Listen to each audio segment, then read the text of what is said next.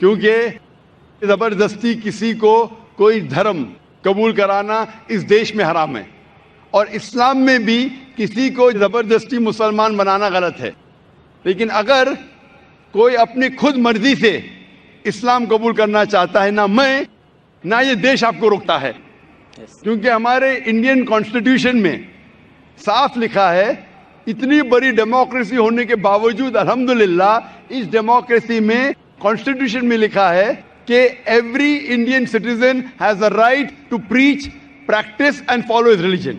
مطلب کوئی بھی ناگرک ہے، کوئی بھی ہندوستانی کو حق ہے کہ اپنا من پسند دھرم کے اوپر عمل کرے اور اس کا پرچار کر سکے۔